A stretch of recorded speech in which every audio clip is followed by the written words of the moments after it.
जब कभी शौर्य, त्याग और बलिदान की बात आती है तो महाराणा प्रताप का नाम बड़े अदब से लिया जाता है।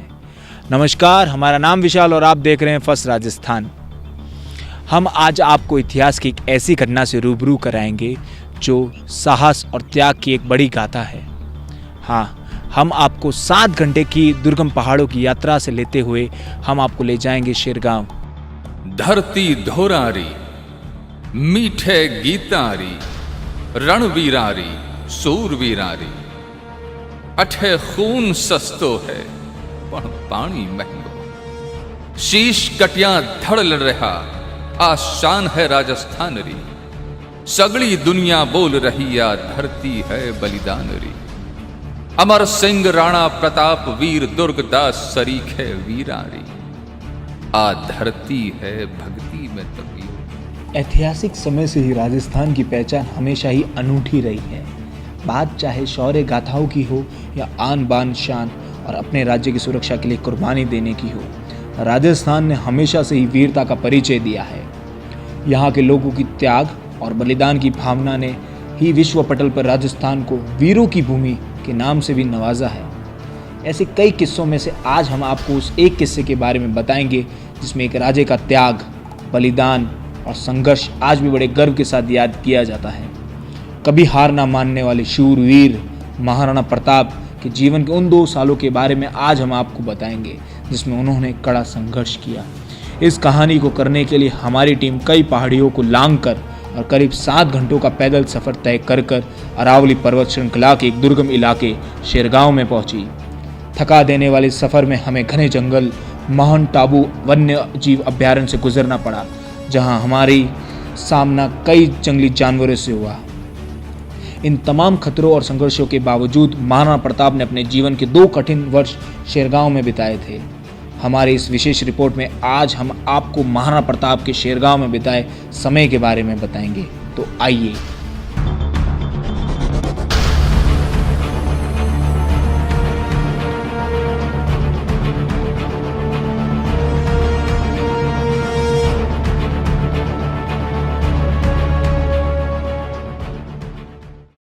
पंद्रह 1527 ईस्वी सन में जब बाबर और महाराणा सांगा के बीच में टक्कर हुई, वो राजपूतों का संगठन जब अकबर गादी पर आया 1556 में, तब तक वो यूं के यूं बना रहा। और इसलिए अकबर बहुत घबराता था कि मैं किस हिसाब से पूरे हिंदुस्तान के राजपूतों को परास्त करूंगा। फिर उसने सोचा कि मैं एक काम कर सकता हूं कि इनके जो आगे चोटी का आदमी है उसको समाप्त करूं। तो उसने 2 राज्यों को तय किया, एक तो मेवाड़ और एक सिरोही। कि इन दोनों को मैं ख़त्म कर लेता हूं तो फिर बाकी सब राजपूत अपने आप मेरे शरण में आ जाएंगे। इस दृष्टि से उसने 1566 में चित्तौड़ का 3रा साका किया। और जब महाराणा प्रताप उसके बाद में उसने 1570 में सिरोही पर आक्रमण किया, मेवाड़ को समाप्त करने के बाद। तो सिरोही में उस समय महाराणा अभिमान राज करते थे और उनके कोटियर्स ने महाराज सुरत्रान, जो एक 12 साल का बालक था, उसको ले आए पकड़ के, जो नांदिया के महाराज भान का लड़का था। ऐसा ज़ोरदार तीरंदाज था कि उस लड़ाई के अंदर उसने अकबर को तीर मार दिया। वो एकदम घायल हो गया, हाथी से नीचे गिरा और ऐसा भागा कि दोबारा कभी जिंदगी भर सिरोही पर उसने प्रवेश ही नहीं किया। ये तो किस्सा 1570 का सिरोही का है। 1572 के अंदर 28 फरवरी को जब महाराणा प्रताप गद्दी नशीन हुए तो अकबर समझ गया कि ये टेढ़ी खीर है, इसलिए उसने आक्रमणों की झेर लगा दी। हल्दी घाटी के अंदर 18 जून 1576 उसके अंदर महाराणा प्रताप ने बहुत होशियारी से खेल खेला कि अपनी सेना को पहाड़ी की चोटी पर स्थापित कर दिया। तो मान सिंह इतना होशियार था कि उसने टीजर मूवमेंट भेजा और बेचारी भोली सेना को उतार के नीचे ले आया। जैसे ही हल्दी घाटी में आए उसने रक्तपात कर दिया और रक्त की तलाई रक्त से भर गई। परंतु तारीफ है महाराणा प्रताप की कि उस रक्तपात के बाद भी एक फोर्टनाइट मतलब 14 दिन के अंदर अंदर by the 1st of July 1576 उन्होंने ऐसे गुरिल्ला वॉरफेयर चालू की मेवाड़ के अंदर कि मान सिंह जो जीता हुआ था उसको विवश होकर छोड़ना पड़ा मेवाड़ पूरी सेना सहित, and he had to retreat back to Delhi. ये तारीफ है महाराणा प्रताप की। इसी को छत्रपति शिवाजी ने भी फॉलो किया, द गुरिल्ला वॉरफेयर टैक्टिक्स। उसके बाद क्या होता है? When the monsoon period was over in 1576, Akbar अपनी पूर्ण बल के साथ मेवाड़ पर आक्रमण किया और महाराणा प्रताप को विवश होकर मेवाड़ छोड़ना पड़ा और अपने ससुराल ईडर स्टेट में जाके उन्होंने शरण ली। 2-3 महीने भटकने के बाद अकबर को जब ये पता चला कि महाराणा प्रताप तो सुरक्षित अपने ससुराल में बैठे हैं, उसने इतना भयंकर आक्रमण ईडर स्टेट पर किया कि ईडर की स्टेट ही जब्त कर ली और महाराणा प्रताप बिना किसी शरण के रह गए। ऐसी परिस्थिति में और 1577 के फरवरी में कुंभलगढ़ का जो किला था वो भी अकबर ने ले लिया। तब महाराणा के पास कुछ नहीं था, तो महाराणा सुरत्रान और सिरोही ने उन्हें आमंत्रित किया कि आप मेरे यहाँ पधारें। तब महाराणा प्रताप माउंट आबू पधारे और किन बेवकूफ़ आदमी ने महाराणा सुल्तान को रिक्वेस्ट की कि साहब वो हिंदुआ सूरज है, उनके लिए महल बनना चाहिए। महाराणा सुल्तान ने वो जवाब दिया कि अब मैं महल बनाने जाऊंगा, अकबर को उसी वक्त पता चलेगा यहाँ महायुद्ध होगा, बिल्कुल आवश्यकता नहीं है। इसलिए शेरगांव की जो बड़ी गुफा है, भैरू गुफा, उसके अंदर महाराणा प्रताप और उनके सब साथियों को रखा गया। विशाल गुफा है वो, और महाराणा प्रताप वहाँ से कुछ 1-2 किलोमीटर दूर एक शिव मंदिर स्थापित किया अपने हाथों से, और वहाँ रोज़ पधारते थे पूजा करने के लिए। वो शिव मंदिर आज भी विद्यमान है और वो भैरू गुफा आज भी विद्यमान। फिर क्या होता है, 2 साल बीतने के बाद, दिस इज 1577 की फरवरी की बात है, तो 1579 में महाराणा सुल्तान और महाराणा प्रताप वहीं भैरू गुफा में मिले। दोनों नरेशों ने ये तय किया कि यूं बैठे बैठे टाइम वेस्ट करने से कोई फ़ायदा नहीं, अपन कुछ न कुछ ऐसा स्कीम रचें जिससे कि खोया हुआ मेवाड़ अपन को वापस प्राप्त हो। तो कैसे होना चाहिए? अंग्रेजी में कहावत है, मनी मेक्स द मैर गो। सबसे पहले पैसे चाहिए, तब सेना खड़ी होगी, तब अकबर से मुकाबला होगा। पैसे कहाँ से आएंगे? तब दोनों नरेशों ने ये तय किया कि अकबर का खजाना जो मालवा से एकत्रित होकर उज्जैन से दिल्ली ट्रांसफ़र होता है हर 3 महीने के बाद, जो सरप्लस धन है, वो जिस रास्ते जाता है वो रास्ता उनको मालूम था। उसमें ऐसी घाटियाँ हैं जिसके अंदर आक्रमण करके ये सफल हो सकते हैं। सेकेंडली, उस धन के साथ क्यों अकबर का खुद का क्षेत्र था, तो उस धन के साथ केवल 1000 मुगल सेना जाती थी। तो इन दोनों नरेशों ने कहा ये तो अपने लिए संभव है कि उसको अपन ओवर पावर कर लेंगे।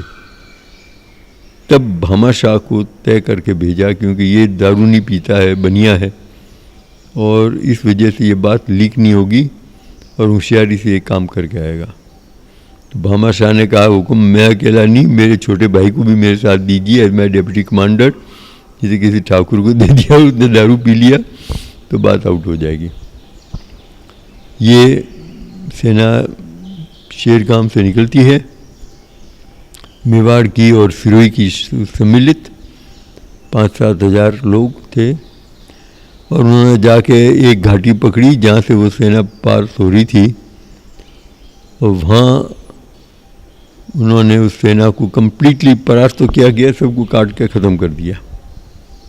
और जो धन वो लेके जा रही थी फ्रॉम मालवा टू दिल्ली, वो कितना था, 24 लाख तो चांदी के रुपए, और 6 ट्रंक जेवरात, और कुछ सोने की अशरफियाँ भी थी कुछ हज़ारों में। वो धन उस ज़माने के लिए काफ़ी था जब 2 रुपये ही तनख्वाह थी एक सिपाही की।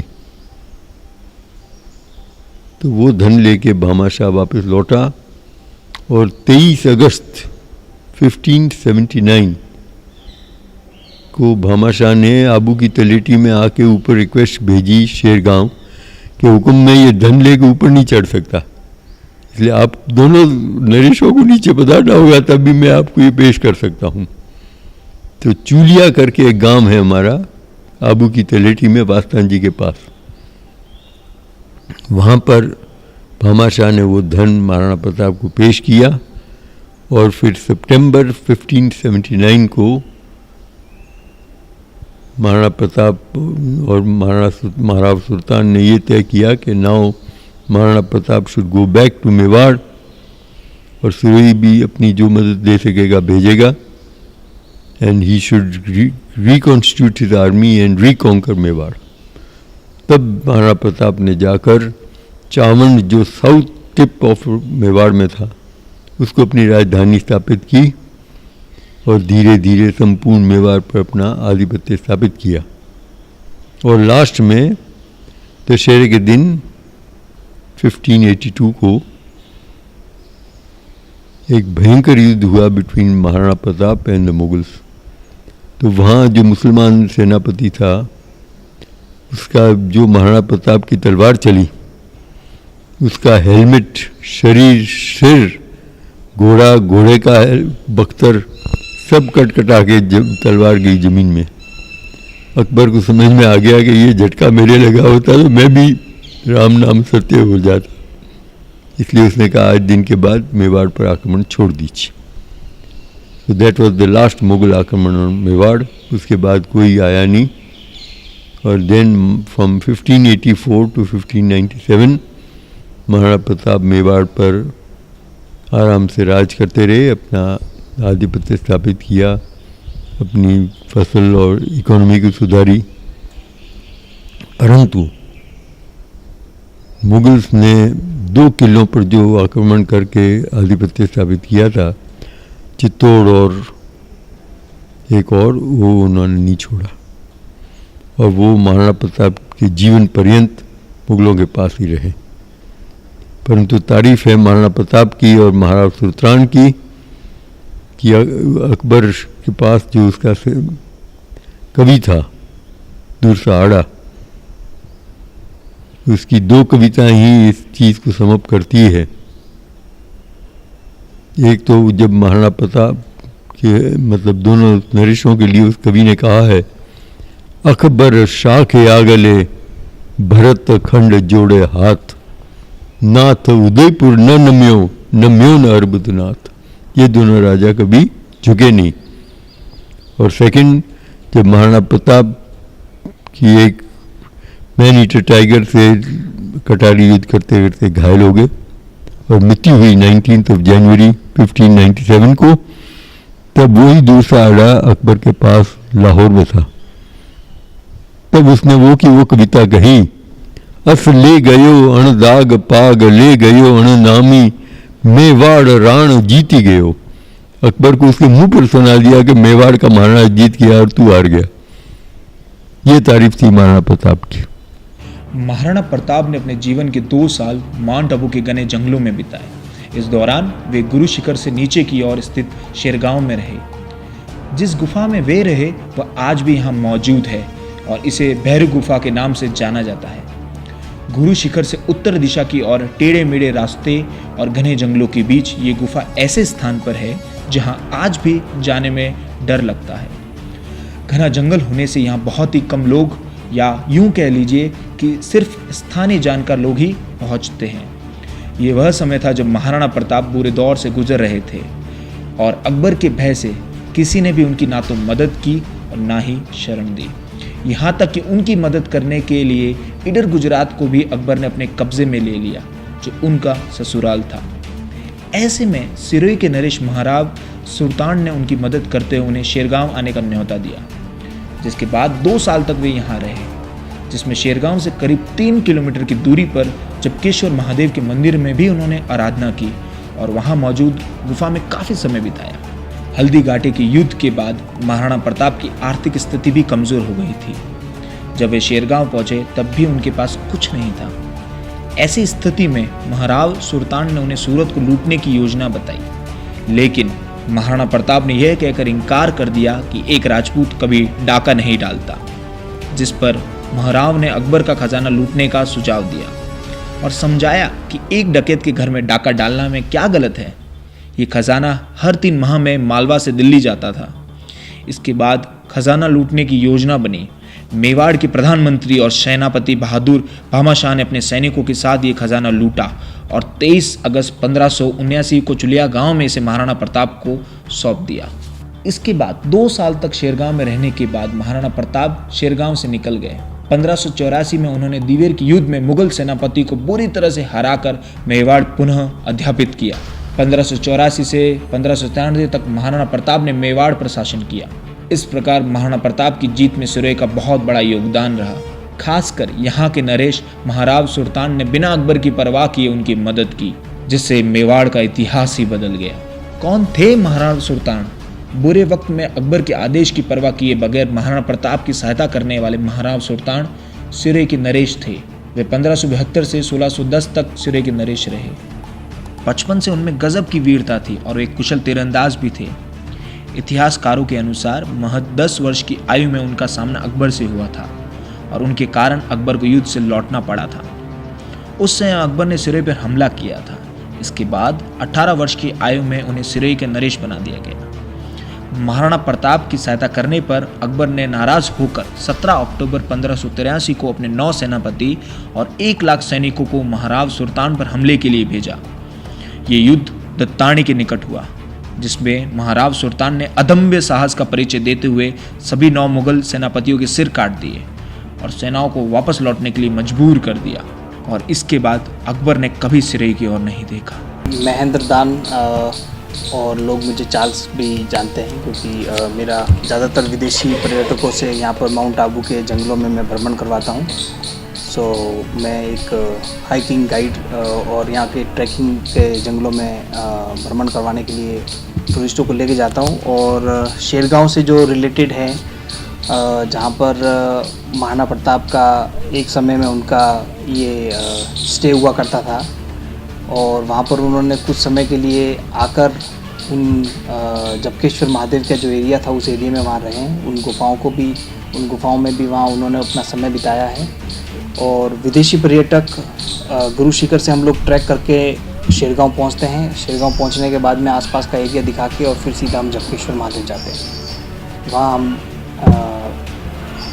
महाराणा प्रताप जी की जीवनी के ऊपर उनको बताते हैं कि उस समय ना तो रोड्स बने हुए थे और नहीं किसी तरह का कोई व्हीकल्स था, तो वो पहाड़ी से पहाड़ी वो ट्रैक कर और शेरगांव के नीचे के जो एरिया था वहाँ पहुँचते थे। वो अपनी वहाँ रुकने के बाद में अपना जो यहाँ के लोकल वासी थे माउंटेन्स के पहाड़ी नीच क्षेत्र में, जो माझी राणा बोलते थे उनको, उनसे उन्होंने उनका कॉन्फिडेंस गेन किया और उसके बाद में वो वापस उदयपुर की तरफ हल्दी घाटी गए और वहाँ पर उनका बैटल। माउंट आबू से गणपत सिंह मांडोले की रिपोर्ट।